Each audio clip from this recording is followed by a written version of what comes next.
In today's video, I'm going to show you what a $10,000 per month Shopify print-on-demand store actually looks like. That's coming up. What's up, everybody? Welcome back to the channel. If you're new here and we don't know each other, my name's Kerry, and I created this channel to bring you the best strategies, secrets, and hacks to grow your online t-shirt, apparel, or print-on-demand business. And in today's video, we're actually going to go and look at one of our Shirt School student stores. It's a student of ours named Jason who is having a ton of success. He's been on a crazy growth streak here, and I'm going to show you his screenshot up on the screen of kind of what he said in our group, which is so awesome. And he agreed to let me break down his store today. I get so many students who ask me, they say, Kerry, I just want to see what a successful store looks like. And as I thought about what is a successful store to most people, I think most people want to get to that $5,000 or $10,000 per month mark. And that's a huge benchmark when you're just starting out and you're wanting to get that store going. So a $10,000 a month store really gets you to a place where you can probably quit your day job and you can go all in with this entrepreneurial thing. So I think that is a huge benchmark for a lot of people. And so I want to break down what that looks like for you so that you can take some elements from it and apply those to maybe your store to help you have more success. So over in our group, the Shirt School VIP group, which is only for our Shirt School students, our student Jason said this in that group in a comment. I was conversing back and forth with him. He said that in regular sales, he did $2,322 in February. Then in March, he got up to $7,793. And then in April, he got up to $12,723, which is pretty incredible. So at the time of recording this, most recent month, $12,723. And he's just been growing like crazy these last few months. As you can see, it looks like he tripled and then almost doubled after that, which is unbelievable. So with that being said, let's actually look at his store and start breaking it down. So this is Jason's store, runnerisms.com. First of all, I love the name. We always talk about what goes into a name is it really needs to be something that people can recognize right away. They don't need to know your brand to actually know what you sell. And so I love the name Runnerisms. It kind of just rolls off your tongue and it lets people know right away that it's going to be running related and that it's probably going to be clever sayings around running that are going to be on the products. As we thumb through the front page of Jason's store, you're going to see it's a pretty clean design. He's using, it looks like a free theme here from Shopify. So that's great, right? He's not using anything complex, but the color scheme works. He's got a good logo. He's got some place it mock-ups here that look clean. They're all sized very well. You can see here that all three of these are all sized in a square, they're matching in the square. So everything's looking pretty clean here. He's picked models from mock-up from Place It that don't look cheesy. So I love what he's got going on here. And then he's also got some blogs here, which is great, right? Great for SEO and great to just be putting additional content around running out there. Another thing that we teach inside of the Shirt School course. And so I love this overall, just clean, easy, simple, professional looking, great logo. All those things are really working here. The next thing I want to talk about is Jason's niche, right? It's the running niche. Now we always talk about going deep within your niche is the easiest way to stand out. One strategy to do just that, to go deep and stand out, is to pick a niche like this, like running for instance, but then have your shirts go a little bit deeper than that. One of the things you see here right on the front page is that he has a Philadelphia running collection, which I absolutely love. And in fact, I'm going to talk about later in the video. I hope that he does more stuff like this. But this is really, I call it combining two niches. You've got the people that live in Philly and love Philly, but they're also runners. So this is a way to niche down within your store and really stand out very easily because likely Jason doesn't have a ton of competitors when it comes to Philly runners, right? So when you niche down to that location, it becomes even more niche down and easier to stand out. We always say the smaller the niche, the bigger your voice. If you want to have a big voice, niche down. So a couple other examples as we thumb through some of the designs on runnerisms.com. We've got a marathon mama shirt here. So again, combining those niches, right? Going straight after mamas and runners, right? So you see, these are all clean designs. They look really good. mornings are for runners, right? So you're going after morning people that are also runners. So just so much good stuff here. You see the Philly shirt, and they're very, very clean and professional looking designs. So that's definitely a huge, great thing that Jason is doing here. But I'd also point out that these are not complex, right? These are pretty simple designs, not doing anything too crazy here. Got a couple really great designs that are combining the niches, and they all look very clean. They look professional. I love that the mock-ups all match.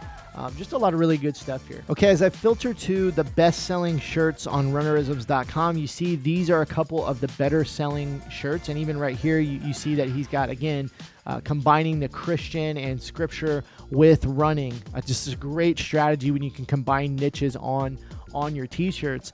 But you can see here he's got reviews on these best-selling products. So likely he's running some advertising to some of these better-selling products, and he's got strong reviews right here on his product pages. Now some of these only have 1 or 2 reviews, but any reviews are better than no reviews, right? And I know he's got some shirts in here that actually have more reviews than that. If we sort by best-selling, we should be able to see a couple of those right here. So if we go like to the try running, it's like walking, click on that, you see that he's got quite a few more reviews, a couple pages on there. Reviews are so huge, right? That's social proof. People just want to see that what they're buying, other people are also buying, right? You don't want to wear something that nobody else is wearing. So reviews are so important. And you can see this is such a simple product page. And as you know, most people are going to land on these product pages. Most people are not going to land on your front page, right? If you're sending them from Facebook ads or over from your social media, most of the time you're going to be sending to the product page. And this is a super simple product page. But a couple of the things I want to point out. Mock-up, it's great. It's very simple, right? I think I'm going to give some advice here in a minute on couple things that I think he could improve. But the mock-ups are good. They're very simple. He's got great product descriptions. He's really thought out these product descriptions and tying into that emotion. And he's also reworded some of these bullet points like tri-blend fabrication for an ultra soft fit and feel, right? To make them not focused on the techie stuff of the cotton and all this kind of stuff, but actually that it's going to be soft and fit really well. And he even goes into a little more detail here about the tri-blend t-shirt, right? So that's a couple things. He's got the product reviews.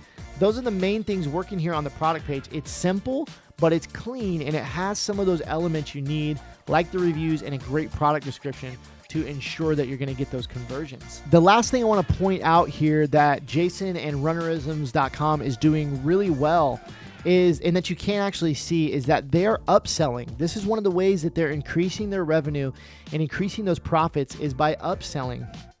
Specifically, I know from talking to Jason inside of the students only group, he is using one-click upsell from Shopify, and that's actually a post-purchase upsell app.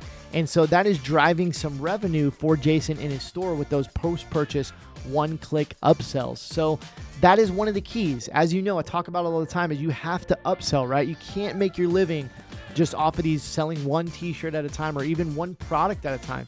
In most businesses, no matter what you're selling, you could be selling info products or e-commerce or any number of things, even services.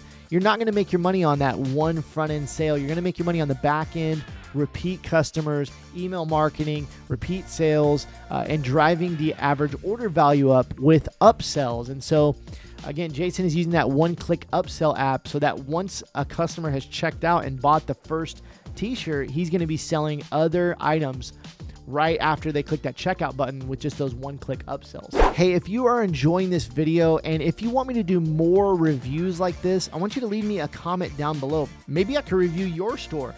Let me know in the comments if you enjoy this type of content and this kind of reviews.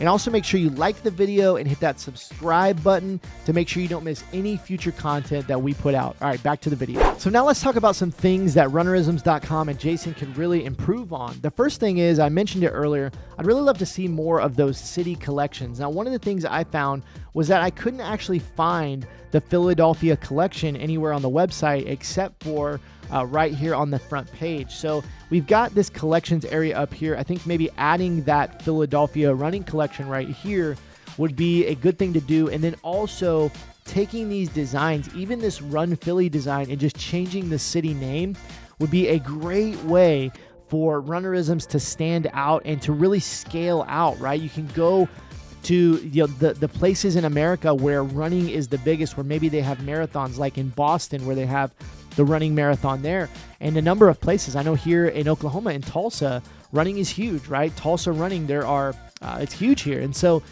being able to have some additional collections for some of these cities that where running is a really big thing, I think is an easy way to really scale out the sales. So that's number one. My number two thing I think Jason can improve upon is probably the biggest one, and that's simply getting more reviews and showing more reviews on the website. As we just scroll through here, you see that there's a couple products that have reviews on them, but then there's a lot of products that don't. And even most of the products that have reviews, they only have like one review. So I think Jason should get a lot more aggressive about getting reviews on the products, because he has a lot of sales, right? He's doing 10K plus per month. So he should really be aggressive about emailing his customers, asking for reviews, maybe even giving a discount code or some kind of incentive for giving those reviews back, and maybe adding an automated email that asks for a review, maybe sending out a text message, or maybe even adding an insert into the package that asks them to review their product. I think that's an easy way for Jason to get more reviews, and he should be actively trying to get as many as possible. And then another tip is just making these reviews on all of his products so that it looks like there are a lot more reviews than he has. So when we sort by best selling, which we did earlier, you see that some of these products actually have a good number of reviews. He has a lot of reviews. The problem is they're only showing on a few products. So I like to have my students add their reviews on all the products, okay, so that it shows like a lot of reviews, shows a lot of social proof across the website. And then as you grow even more and you start to get more reviews, you can maybe change that up. But I love, and even if you go to like Etsy and you look at Etsy, what Etsy will do is they'll show all of the shop reviews on each of the shop's product. And so I think that's a great way just to show more social proof. Even when you don't have a lot of reviews, you can put those reviews and just duplicate them onto each product, and it makes it look like you have a lot more social proof and reviews than you do. And I would just add to that one thing I don't see on the website when it comes to the reviews on the products is I don't see any user-generated content, okay, UGC. This is something that is so powerful. And what I mean is showing pictures of people actually wearing the shirts, your customers wearing the shirts. Because Jason has so many sales, if these reviews here actually had a few pictures with them, that would probably drastically increase Jason's sales even more. And this is called user-generated content. And you can use this in your advertising and on your social media and, of course, in your reviews. And this is the most powerful form of marketing, I believe. It's that user-generated content. Me, as a almost 32-year-old dad, if I see other 30-something dads wearing these shirts and I love to run, it's going to make me so much more likely to want to buy these t-shirts if I see more people like me wearing these t-shirts. And the last thing, really getting a little more granular into the tactical stuff, I would love to see a solid add to cart button, something that really sticks out here. And then I like to remove the PayPal option or any of the additional options and just have that one add to cart button. Now, once the item is added to cart, the customer can still get the PayPal option, but I like to have just one button here, which really lessens the decision fatigue and gets more people to click that add to cart button and making it a solid color that really sticks out. Another thing here is just the layout here. We've got this sizing guide kind of in a funny spot. I'd like to move this down maybe into the description down here at the bottom. And I also think that the font could be a little bit bigger. It could be a little bit easier to read, and maybe a font that does a little bit more for me. It's a very basic font. So I think this product description could just be a little bigger, a little easier to read, remove some of the buttons and options here. I think that would help this page, these product pages a lot. And again, just beefing up some of the reviews, I think would be a very good thing here on the product page. And then maybe adding a few more mock-ups, even if they're from Placeit, of people, just so the customers can actually see what they look like on people. Even if it's just one or two additional mock-ups here on some of the better selling products, that just gives you a better idea of how the shirts fit on people so that they can actually see what they look like on a person. I think that would be a great thing to do. Okay, so let's quickly recap why runnerisms.com is successful and what you can take from this. Number one, it all starts with your niche, right? Being niche down. He's got the runner niche, and he's got a lot of t-shirts that are combining other niches and going a little bit deeper with his niche and talking about location and these different things, which is one of the reasons I think that Jason and Runnerisms is so successful. So number one, you've got to have a solid niche. And I want to add a little bit more to that, because when people are thinking about the niche, one thing you don't often think about is how easy is it going to be to find your customer in that niche. When you're using something like Facebook or Instagram or really any of the social platforms, how easy is it going to be to target those customers and find them to be able to market to them? When you think about something like running, it's very easy to set up a Facebook ad and just put in running and be able to find your customers. One of the reasons for that is that it's a very passionate niche, right? Runners are super passionate about what they do. And so it's easy to find them. There's tons of groups and pages and all kinds of ways to target them. A lot of people choose niches that are so difficult to target. You can't find them on a Facebook easily. You can't find them easily on a Facebook or Instagram or any of these platforms. So that's the first thing, is runnerisms.com, niche down. It's easy to target. It's easy to find their customers. The second thing is that they have a clean, well laid out website. It's not complex. It's a free Shopify theme that anyone can go set up for next to nothing, but it is very professional. The mock-ups match. The mock-ups are all formatted the right size. They've got a really clean logo that's simple but clean, right? They've got a solid color scheme. It's a just professional looking and well laid out website. Number three, they've got simple and clean designs that really speak to the emotions, right? It all starts with that passionate niche of running, and the designs that Jason is putting out, a lot of them are mainly text, mainly words, but those words really tie into the emotions that runners feel, right? And Jason, as a runner himself, knows this market. He knows what those emotions that runners feel.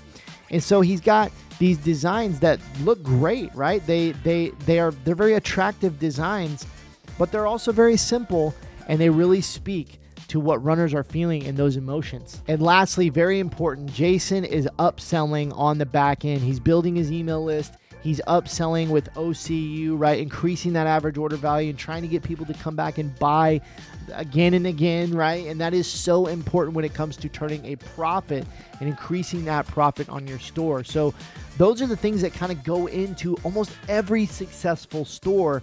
And it's one of the reasons we see so many success stories out of Shirt School, and why we have so many students doing really well with our program is because this is what we teach. We gave it all to you today. We broke it down. So I hope you've enjoyed this video, and I hope you've learned a lot from it. Hey, if you want to learn more about how our Shirt School system can help you and what the steps are, I want to invite you to head over to shirtschool.com and watch our free masterclass that'll really go a little more in depth on what the Shirt School system is, how it works, and maybe how it can help you.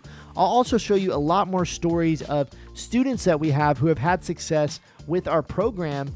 And so if you head over to shirtschool.com, you just put in your email. It's an on-demand class, about an hour long. We'd love it if you took a look at that and let us know what you think.